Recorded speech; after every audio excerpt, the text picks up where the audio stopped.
Bonjour à tous, bienvenue pour un nouveau podcast de notre chronique « Un jour, une histoire d'éditeur ». Aujourd'hui, nous nous intéressons à un colosse de l'édition jeunesse française. Si je vous dis Tommy Ungerer, Claude Ponty, Grégoire Solotareff ou encore l'incontournable duo Mathieu Maudet et Mickaël Escoffier, vous pensez à l'École des loisirs, bien sûr.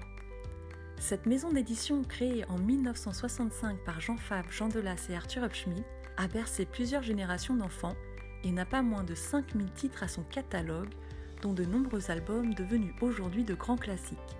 Mais ce n'est pas uniquement pour cette raison que nous avions à cœur de lui consacrer un podcast.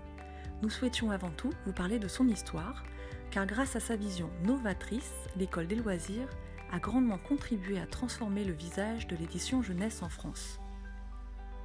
Nous sommes au début des années 60. Le livre pour enfants génère peu d'intérêt en France. La production éditoriale prédominante est celle du livre scolaire. Comme le raconte Jean Delas, en classe, les livres illustrés sont enfermés dans un placard et ne sont prêtés qu'aux meilleurs élèves. Hormis certains ouvrages comme ceux de la collection du Père Castor, le livre pour enfants ne semble pas vraiment avoir sa place dans les librairies.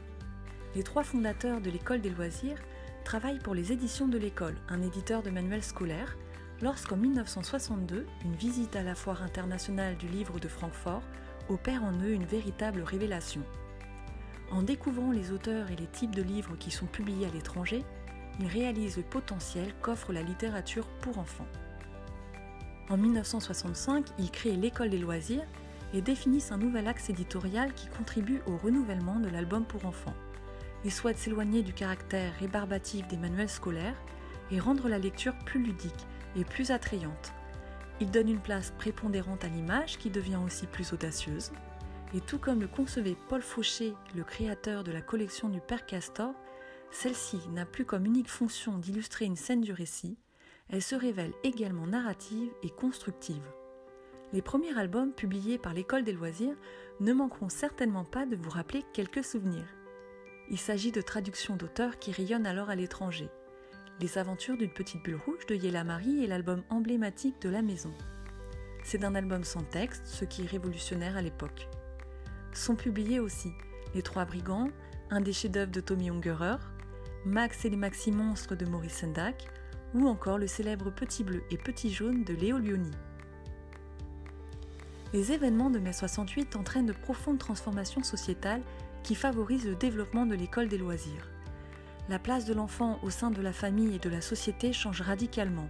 Le regard des enseignants sur l'enfant et sur la littérature enfantine change également. Le livre de jeunesse est progressivement introduit à l'intérieur de la classe. Maintenant que vous en savez plus sur l'histoire de cette belle maison d'édition, j'espère que le nom l'École des loisirs prend tout son sens. Je vous souhaite de belles lectures et vous dis à bientôt pour un prochain numéro d'Un jour, une histoire d'éditeur.